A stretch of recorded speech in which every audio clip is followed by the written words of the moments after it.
तो मूवी की शुरुआत होती है एक सस्पेंस और हॉरर से भरे सीक्वेंस के साथ, जिसमें हमें पता चलता है कि 1980 के दौरान बहुत सारे लुटेरे अचानक से गायब हो गए थे और उनका मर्डर हो गया था। ये लुटेरे दो ग्रुप्स में डिवाइडेड थे, अनऑर्गेनाइज्ड और ऑर्गेनाइज्ड। जो ऑर्गेनाइज्ड ग्रुप था उन्हें सुगाली कहा जाता था। सुगाली शब्द गाली से आया है, जिसका मतलब होता है wild kids society. Wild kids society उन लोगों का ग्रुप था जो किसी भी रूल्स को फॉलो नहीं करते थे। ये लोग वायलेंट और अनप्रेडिक्टेबल थे, और सबसे डरावनी बात ये थी कि कुछ सुगाली मेंबर्स को मारना लगभग नामुमकिन था। कोई गोली काम नहीं करती थी, ना ही छुरी या खंजर। लोगों का मानना था कि सुगाली का कनेक्शन काले जादू यानी ब्लैक मैजिक से है। इन्हें सुपरनेचुरल पावर्स का मालिक माना जाता था। 1984 के सेंट्रल जावा मजान आंग एरिया में सीन शिफ्ट होता है। यहाँ एक आदमी तनंग अपनी टीम के साथ काम कर रहा है। ये टीम मजदूरों के थ्रू सुगाली की डेड बॉडीज को बरी कर रही थी। बॉडीज के उस पाइल में एक पावरफुल सुगाली भी होता है जिसका नाम था जेरोट।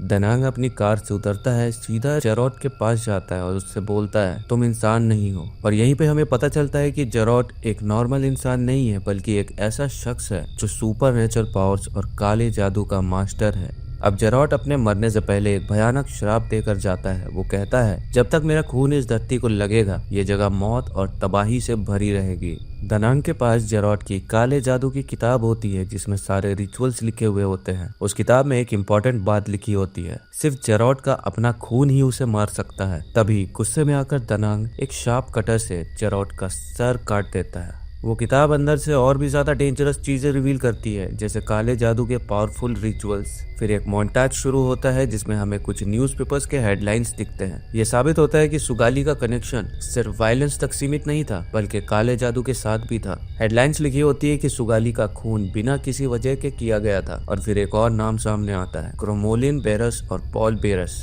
ये दोनों वो लोग होते हैं जो कॉफिन्स उठाने का काम करते हैं, लेकिन क्रोमोलिन का असली राज तो मूवी के एंड में ही खुलेगा। यहाँ से सीन 10 साल आगे बढ़ता है। अब हमें जिया नाम की लड़की से मिलवाया जाता है। वो अपने दोस्त डीका के साथ अपने गांव जा रही होती है। जिया की माँ की डेथ हो चुकी है और वो उनके फ्यूनरल में शामिल होने के लिए गांव आ रही है। जिया अपनी माँ के साथ नहीं रहती थी, क्योंकि उसके साथ हमेशा बुरा और अलग सा व्यवहार किया जाता था। लेकिन इस बार वो इसलिए भी गाँव आ रही थी क्योंकि उसे अपने पिता के बारे में सच्चाई पता करनी थी। लोग कहते हैं कि जिया के पिता और कोई नहीं बल्कि जेरोट ही थे, लेकिन क्या यह बात सच थी या सिर्फ एक अफवाह? जिया ये खुद जानना चाहती थी। जिया और डीका जैसे ही गांव एंटर करते हैं, वहाँ का मौसम अचानक से बदलने लगता है। तेज हवाएं चलने लगती है और माहौल अजीब सा ही हो जाता है। यहाँ हमें समझ आता है कि जिया के साथ उसके पिता का श्राप भी वापस आ चुका है। जेरोट ने कहा था कि जब मेरा खून इस जगह पर वापस लौटेगा तब तबाही आएगी, और क्योंकि जिया जेरोट की बेटी है, उसके शरीर में उसी का खून दौड़ रहा था। जैसे ही दनांग यानी जिया के ग्रैंडफादर उसे देखते हैं, उनके चेहरे पर गुस्सा और निराशा दिखाई देती है। जिया उन्हें ग्रैंडपा कहकर बुलाती है, लेकिन दनांग उसे देखकर बिल्कुल खुश नहीं होते। फ्यूनरल में आए लोग भी जिया को अजीब नजरों से देख रहे थे और उसे वहां से चले जाने के लिए कहते हैं। जिया अपनी माँ की ग्रेव के पास बैठी होती है और फिर अपने ग्रैंडफादर के घर जाती है। वहाँ दनांग उसे सीधा कह देता है कि तुम्हें यहाँ से चले जाना चाहिए, लेकिन जिया मना कर देती है क्योंकि वो अपने पास्ट की सच्चाई जानना चाहती थी। दनांग अब उस पर चिल्लाकर कहते हैं, तुम्हारा यहाँ रुकना बिल्कुल सेफ नहीं है। जिया पूछती है, ऐसा क्यों? क्या ये मेरे पिता की वजह से है? दनांग उसे साफ कह देते हैं, रात होने से पहले ये जगह छोड़ दो। इसी के बाद प्राप्तो सभी विलेजर्स को वार्न करता है। वो कहता है, जिया का यहाँ आना एक बुरा संकेत है। रात को अपने दरवाजे और खिड़कियां बंद रखना।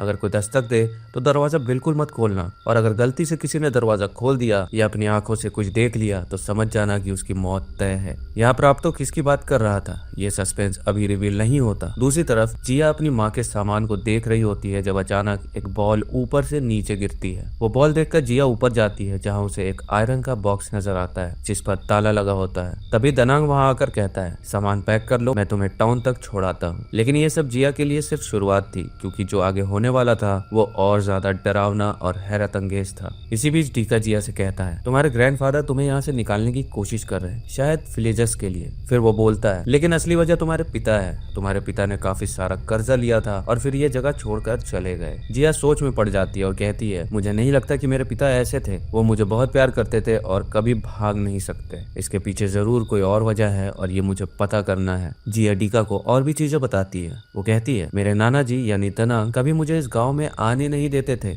वो हमेशा कहते थे कि अगर मैं यहाँ आई तो लोग मारे जाएंगे, पर यह बात मुझे कभी समझ नहीं आई, क्योंकि मेरे रहने से ऐसा क्या हो सकता है। रात हो जाती है और दनांग जिया और डीका को कार में बिठाकर गांव से बाहर ले जाने की कोशिश करते हैं, लेकिन रास्ते में कार का टायर पंक्चर हो जाता है। तभी जिया चुपके से मुस्कुराती है क्योंकि उसने ही टायर पंक्चर किया था ताकि वो गांव छोड़कर न जाए। दनांग का गुस्सा अब आसमान पर पहुंच जाता है। वो शॉटगन उठाकर जिया से कहता है, तुम यही रहो और घर के अंदर जाओ। डीका, तुम मेरे साथ आओ। जिया ये सब समझ नहीं पाती कि दनांग उसे किस चीज से बचाना चाहते हैं। वो पूछती भी है पर दनांग बिना जवाब दिए डीका को लेकर निकल जाते हैं। जिया अब बिल्कुल क्लूलेस होती है, लेकिन उसके दिल में अब डर और सवाल उठने लगते हैं। रास्ते में दनांग और डीका अलग हो जाते हैं। डीका एक जगह अकेला बैठा होता है, तभी उसे कुछ अजीब सी आवाज सुनाई देती है। उसके सामने हवा में कुछ अजीब सी शैडो फिगर्स दिखाई देती है। वो स्पिरिट्स होते हैं जिनके हाथों में कॉफिन्स होते हैं। ये स्पिरिट्स क्रोमोलिन होते हैं जो डीका को इतना डरा देते हैं कि वो कांपने लगता है। दो और गार्ड्स को भी ये स्पिरिट्स दिखाई देती है। तभी सीन शिफ्ट होता है और हमें मेली नाम की एक लड़की दिखाई देती है। मेली जिया की बचपन की फ्रेंड होती है। मेली की माँ स्पिरिट्स को देखकर पैनिक कर जाती है और उसे एक कैबिनेट के अंदर छुपा देती है,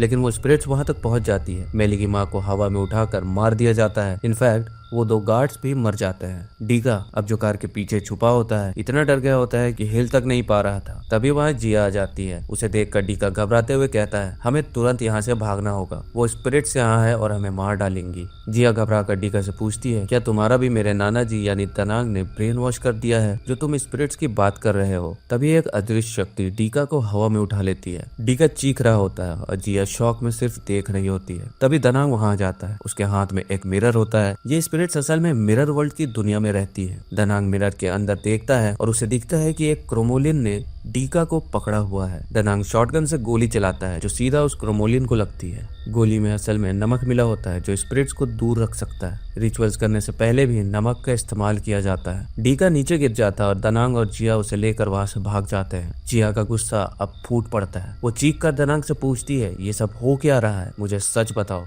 दनांग कुछ नहीं कहता और सिर्फ उन्हें आगे चलने के लिए कहता है। वो मिरर की मदद से स्पिरिट से बचते बचते आगे बढ़ते हैं, लेकिन इसी बीच एक और क्रोमोलिन डीका पर हमला करता है। दनांग एक बार फिर उसे बचा लेता है, लेकिन अब ग्रुप अलग अलग हो जाता है। डीका और जिया एक छुपने की जगह ढूंढ रहे होते हैं। तब जिया कहती है, हम मेरी फ्रेंड मेली के घर छुप सकते हैं। वो मेली के घर पहुंचते हैं, लेकिन वहाँ मेली की माँ की लाश उन्हें मिलती है। इसी बीच उन्हें कैबिनेट के अंदर से ठक ठक की आवाज सुनाई देती है। कैबिनेट के अंदर मेली छुपी होती है। जिया और डीका उसे बाहर निकालते हैं। वो सब मिलकर आगे बढ़ने की कोशिश करते हैं, लेकिन डीका कहता है, हमें यहाँ से तुरंत निकलना होगा। तभी डीका दूर से एक चीज आती हुई देखता है। उसे लगता है कि वो एक कार है, लेकिन वो कार नहीं होती। वो एक और क्रोमोलिन होता है जो डीका को पकड़ लेता है और उसे मार डालता है। ये देखकर जिया टूट जाती है। वो शौक और दुख से रोने लगती है। उसके लिए समझना मुश्किल हो रहा था कि ये सब हो क्या रहा है। दूसरी तरफ प्राप्तो अपने घर पर होता है और वहाँ दनांग पहुंचता है। दनांग प्राप्तो से एक एमुलेट यानी तावीज मांगता है जो बुरी शक्तियों से बचा सकता था, लेकिन प्राप्तो के पास एक ही एमुलेट होता है। फिर भी वो दनांग को एमुलेट दे देता है। दनांग का प्लान अब ये था कि वो जिया से उसके पिता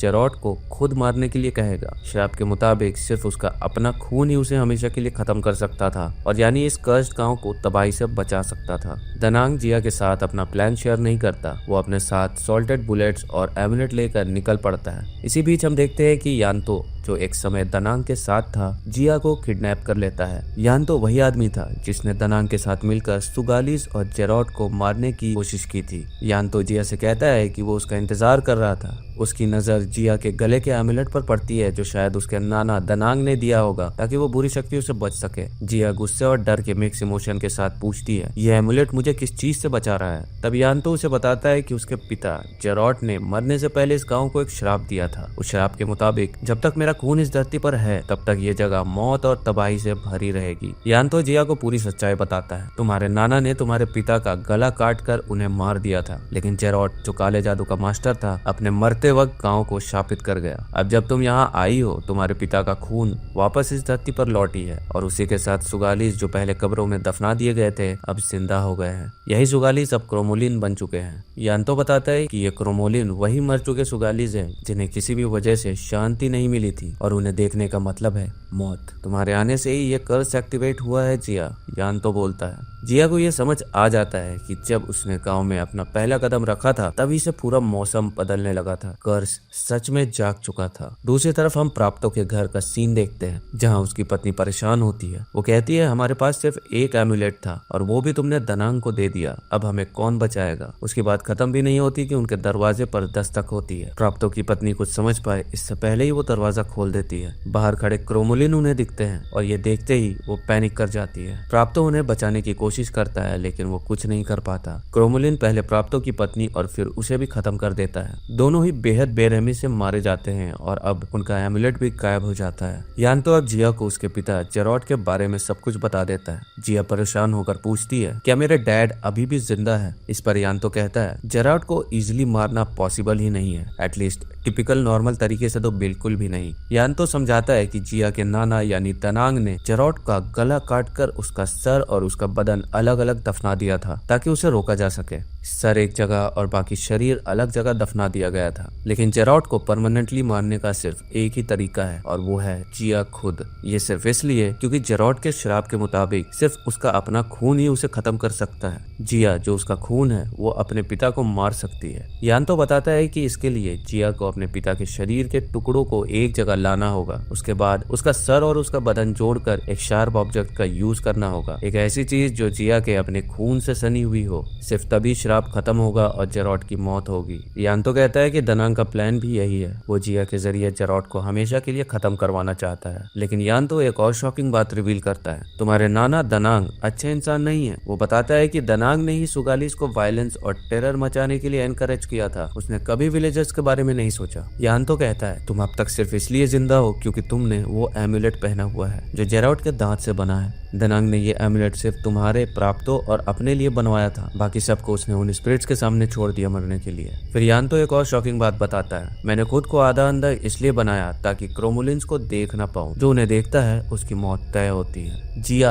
अब यान्तो से गुजारिश करती है मुझे यहाँ से जाने दो ताकि मैं ये सब चीजें रोक सकूं। यान्तो हंसता है और बोलता है मैं तुम्हें रोकना नहीं चाहता, मैं तो चाहता हूँ कि ये सब हो क्योंकि ये गाँव बुराई से भरा हुआ है और जो यहाँ रहते हैं वो सब मरना डिजर्व करते हैं। यान्तो कहता है ये लोग ने जो सुगालिस के साथ किया वो उनका बदला ले रहे हैं। इन्होंने बहुत सारे ठग्स को बेरहमी से मारा था, अब इनकी बारी है। यान्तो अब जिया पर गन पॉइंट करता है और कहता है तुम्हें मरना होगा ताकि तुम ये कर्ज खत्म ना कर सको। वो जिया पर गोली चलाता है लेकिन जिया तुरंत रिएक्ट करते हुए एक जोर की लात मार देती है। इस वजह से यान्तो का निशाना चूक जाता है। गोली की आवाज सुनकर दनांग वहाँ आ जाता है। वो यान्तो को पकड़कर उसे मारने लगता है, इतना कि यान्तो बुरी तरह से घायल हो जाता है। दनांग उसे मारने ही वाला होता है लेकिन तभी जिया उसे रोक लेती है। दनांग जिया को वहाँ से ले जाने लगता है। रास्ते में जिया उससे गुस्से में कहती है मुझे सब कुछ पता चल चुका है, ये गाँव श्रापित मेरी वजह से हुआ था। दनांग बिना कुछ कहे जिया के हाथ पर एक छोटा सा कट लगाता है और उसका खून एक डैगर पर लगा लेता है। फिर वो कहता है इसी डैगर से तुम्हें अपने पिता को मारना होगा। जिया इमोशनल हो जाती है और कहती है मेरे पिता मेरे लिए अच्छे इंसान थे, मैं 10 साल बाद उनसे मिलने जा रही हूँ और आप चाहते हैं कि मैं उन्हें स्टैब करके मार डालूं, मैं ऐसा नहीं कर सकती।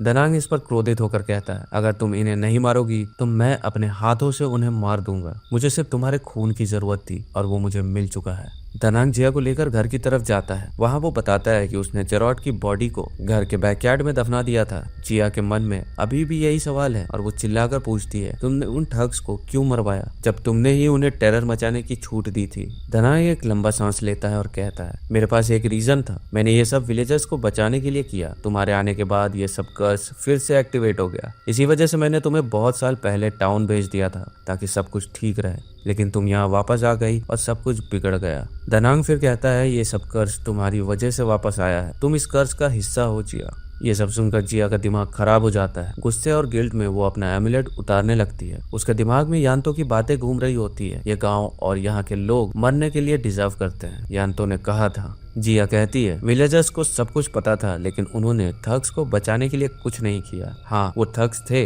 लेकिन कोई भी मरना डिजर्व नहीं करता था। जिया अब कॉन्फ्लिक्टेड है, गिल्ट और सच्चाई के बीच फंसी हुई, और वो सोच रही है कि क्या ये कर्ज खत्म करना सच में सही होगा या नहीं। जिया अपना एमुलेट उतार देती है और जैसे ही वो ये करती है एक क्रोमोलिन उस पर हमला करने की कोशिश करता है, लेकिन उसके नाना दनांग ठीक टाइम पर आकर उसे बचा लेते हैं। दनांग तुरंत घर के अंदर जाता है और उस जगह पहुंचता है जहां उसने जेरॉड की बॉडी को दफनाया था। वो जेरॉड का सर और उसकी बॉडी को जोड़ता है क्योंकि उसका प्लान कर्स को खत्म करना था। लेकिन तभी यान तो पीछे से उस पर हमला कर देता है। यान तो दनांग को रोकने की पूरी कोशिश करता है। दूसरी तरफ जिया को जेरॉड का क्रोमोलिन वर्जन दिखाई देता है। वो जिया से कहता है कि उसका गुस्सा और ये सब करने का पूरा हक है क्योंकि उसके साथ जो हुआ वो गलत था। लेकिन तभी जेरॉड की स्पिरिट उसकी बॉडी में वापस आ जाती है और वो अपने पुराने इंसानी रूप में रिवाइव हो जाता है। जेरॉड के रिवाइव होने के बाद यान तो उससे माफी मांगता है, लेकिन जेरॉड बिना सोचे समझे यान तो को मार डालता है। फिर जेरॉड दनांग के पास जाता है। वो दनांग को सब याद दिलाता है कि कैसे उसने जेरॉड को सिर्फ एक ठग बनने नहीं दिया बल्कि उसे काला जादू सीखने के लिए एनकरेज किया। जेरॉड कहता है ये सब तुम्हारी वजह से हुआ है, लेकिन दनांग बोलता है मुझे भी ये सब करने के लिए ऑर्डर्स मिले थे। इस बात का पूरा सच मूवी में रिवील नहीं होता, लेकिन इसके पीछे एक बड़ा मिस्ट्री फैक्टर छुपा होता है जो एक थ्योरी के तौर पर आगे डिस्कस किया जाता है। इस सब के बीच जिया भी वहाँ पहुँच जाती है। वो अपने पिता से कहती है ये सब रोको, मुझे और किसी की मौत नहीं देखनी। जेरॉड अपनी बेटी से मिलकर इमोशनल हो जाता है, लेकिन उसका गुस्सा और नफरत इतनी ज्यादा होती है कि वो कहता है अब इस सब का कोई फायदा नहीं। मेरा दुख और गुस्सा किसी भी लेवल की सफरिंग से सेटिस्फाई नहीं होगा। मैं ये पूरे गांव को मार डालना चाहता हूँ। जिया का दिल टूट जाता है, लेकिन वो समझ जाती है कि उसके पिता उसकी बात नहीं मानेंगे, इसलिए वो अपने खुद के खून से डैगर को कवर करती है और जेरॉड को स्टैब कर देती है। डैगर के लगते ही जेरॉड हमेशा के लिए खत्म हो जाता है। कर्स फाइनली खत्म हो जाता है। जिया अपने घायल नाना दनांग को वहां से ले जाने की कोशिश करती है, लेकिन दनांग काफी बुरी तरह इंजर्ड होता है। दनांग अपनी गलतियों को कबूल करता है और कहता है कि जेरॉड को ठग और काला जादू करने वाला बनाने में उसका डायरेक्टली कोई हाथ नहीं था, लेकिन उसे जो ऑर्डर्स मिले थे उन्होंने उसे ये सब करने पे मजबूर किया था। दनांग कहता है मुझसे जो भी हुआ वो मेरे कंट्रोल में नहीं था, ये किसी और के ऑर्डर्स थे। जिया के साथ एक और ट्विस्ट तब आता है जब उसकी बेस्ट फ्रेंड मेली वहां पहुंच जाती है। मेली उनकी सारी बातें सुन चुकी होती है और जान जाती है कि ये कर्ज जिया की वजह से ही वापस आया और उसकी माँ की मौत के लिए भी जिया ही जिम्मेदार है। गुस्से और दुख में मेली जिया पर गोली चला देती है। गोली लगते ही जिया गिर जाती है, लेकिन तभी दनांग अपने आखिरी हिम्मत से मेली को मार डालता है। लेकिन इस स्ट्रगल में दनांग खुद भी अपनी जान खो देता है क्योंकि उसकी इंजरीज काफी सीवियर थी। दनांग को मरते देख जिया का दिल टूट जाता है। वो रोती है, लेकिन उसकी खुद की जान भी धीरे धीरे चली जा रही होती है। तभी उसे वो डैगर याद आता है, वही डैगर जो उसके पिता के खून से सनी हुई थी। अपने आखिरी हिम्मत को इकट्ठा करके जिया उस डैगर को अपने ऊपर स्टैब कर लेती है और तब कुछ अजीब होता है। जिया की आंखें उसके पिता जेरॉड की तरह ग्लो करने लगती है। यहाँ हमें पता चलता है कि उसके अंदर भी कुछ एक्टिवेट हो गया है, शायद उसके पिता के शापित खून का असर या उनकी शक्तियाँ। जिया के घाव धीरे धीरे खुद से हील होने लगते हैं और वो एक अजीब सी शक्ति के साथ वापस जीने लगती है। आखिरी सीन में जिया को रोड पर चलते हुए दिखाया जाता है, जहाँ वो थोड़ी वीक लगती है, लेकिन उसके हीलिंग पावर साफ नजर आते हैं। अब वो बिल्कुल अलग इंसान बन चुकी है, एक ऐसी इंसान जो शापित खून और काले जादू का इफेक्ट लेकर जिंदा है। एक मिस्टीरियस आदमी सूट में आता है। वो जेरॉड के लाश को उठाता है और जाने लगता है। उसके बाद उसे लगता है कि वो जेरॉड की बॉडी को काफी समय से ढूंढ रहा था। उस आदमी का कहना था कि जेरॉड अभी खत्म नहीं हुआ है, वो बस कुछ समय के लिए शांत था, लेकिन अगर उसे फिर से रिवाइव किया गया तो वो फिर से तबाही ला सकता है। और इस सीन के साथ क्रोमोलियो मूवी यहीं पर खत्म हो जाती है। अब जो आदमी सूट में दिखाया गया, मेरे हिसाब से ये वही इंसान हो सकता है जिसने दनांग को ऑर्डर्स दिए थे। शायद उसका प्लान जेरॉड के बॉडी का यूज करके उसे एक बार फिर से जिंदा करने का है। मुझे लगता है कि ये आदमी जेरॉड के ब्लैक मैजिक और कर्स को वापस लाने की कोशिश कर रहा है ताकि उसे अपने सेल्फिश रीजंस के लिए यूज कर सके। ये शायद मूवी का सीक्वल का सेटअप हो सकता है जिसमें ये मिस्ट्री और अनफोल्ड होगी। आपका क्या सोचना है? आपको क्या लगता है कि ये सूट वाला आदमी फ्यूचर में जेरॉड को वापस जिंदा करेगा या नहीं है? कमेंट सेक्शन में जरूर बताएं। और अगर वीडियो अच्छी लगी हो तो वीडियो को लाइक और चैनल को सब्सक्राइब किए बिना मत जाना।